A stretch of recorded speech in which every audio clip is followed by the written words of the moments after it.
Assalamualaikum warahmatullahi wabarakatuh. Alhamdulillah wa syukurillah. Nasta'inu wa nastaghfiruh. Allahumma sholli ala Muhammad wa ala ali Muhammad, amma ba'du. Kaum muslimin dan muslimat dimanapun berada, kajian ini bagaimana menjaga kekuatan iman. Al-imanu yazidu wa yankus, naik dan turun. Allah berfirman, a'udzubillahi minasyaitonirrajim. Innal ladzina qalu rabbunallahu tsumma istaqamu fala khaufun alaihim wala hum yahzanun. Al-Ahqaf 13. Sesungguhnya orang-orang yang selalu mengatakan Allah Tuhan kami, tsumma istaqamu, kemudian dia selalu mentaati, berpegang teguh pada aturan-aturan dengan segala kemampuannya, maka di dalam hatinya tidak ada rasa ketakutan dan rasa kesedihan. Inilah yang hendaknya kita miliki, kita pertahankan.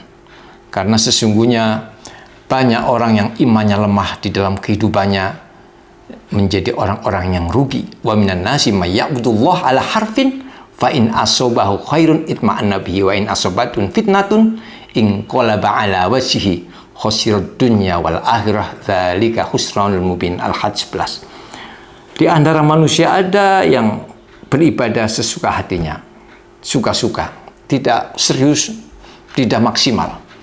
Diberi kebaikan, dia juga tidak menambah rasa syukurnya, biasa saja. Dan ketika mendapatkan suatu kesulitan, musibah, dan berbagai hal-hal yang membuat dia sedih, maka justru dia berpaling dari ajarannya, meninggalkan ajaran-ajarannya.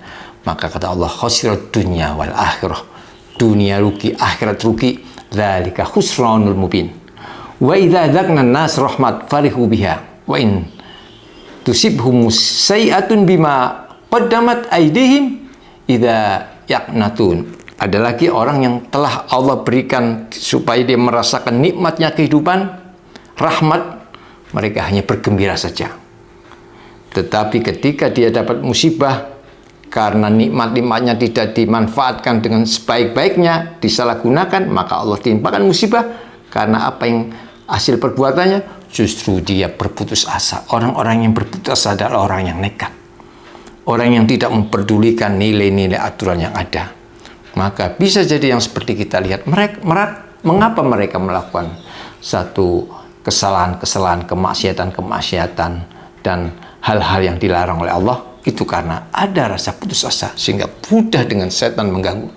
Wa idza an'amna 'alal insan a'radha wa na'a bi janibihi wa idza masyahu syarukana ya'usa. Ada lagi orang yang diberikan nikmat oleh Allah, malah dia merasa angkuh dan sombong. Tetapi ketika diberikan satu musibah, kesulitan di dalam hidupnya, justru dia berputus asa, nekat lagi.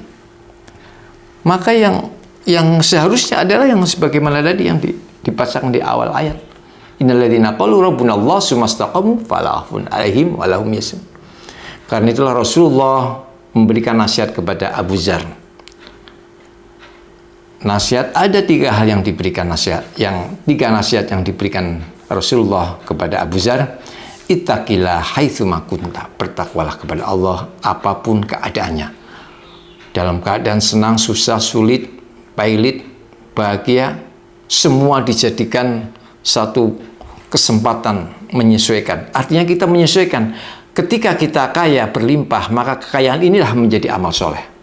Kekayaan inilah dijadikan satu kemanfaatan. Dan ketika dalam keadaan kesulitan, maka kesulitan inilah dijadikan ladang ibadah, ladang pahala. Fadhkuruni adzkurkum washkurli wa la takfurun. Ya ayyuhalladzina amanu ista'inu bis-sabri was-salat innallaha ma'as-sabirin. Maka zikir jangan lepas. Zikir selalu ingat kepada Allah.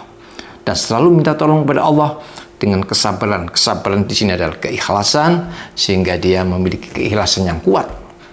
Nah, kemudian melaksanakan sholat yang bisa melekat, kita jangan sampai lepas.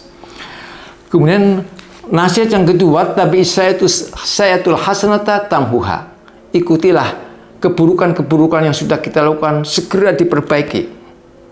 Jadi kesalahan-kesalahan, kekhilafan, kezaliman, segera kita perbaiki. Kita cari solusinya apa ini?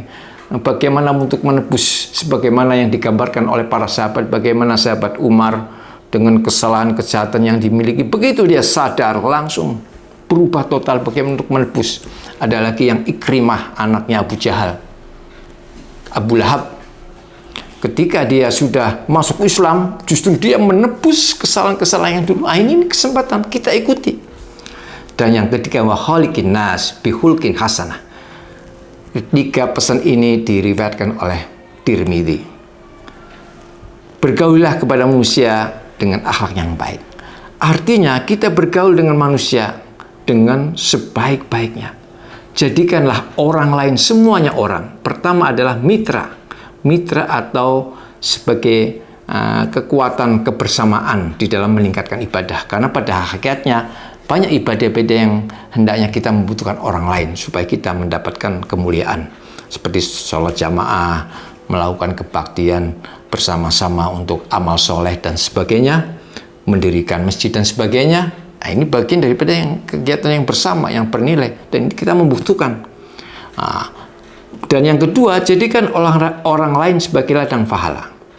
Maka ketika kita berbenturan karena perbedaan sifat, perbedaan karakter, perbedaan keinginan, dan berbagai hal-hal yang tidak simetris, tidak sesuai, tidak sejalan dengan perasaan kita, bukanlah jadi persoalan, itu jadikan ladang pahala. Terutama orang-orang yang terdekat, sayangilah mereka. Irhamu ma fil ardi yarhamu ma fis sama. Sayangilah yang di bumi, maka yang di langit akan menyayangi kalian semua. Mudah-mudahan kajian ini ada manfaatnya. Wal afu minkum. Wassalamualaikum warahmatullahi wabarakatuh.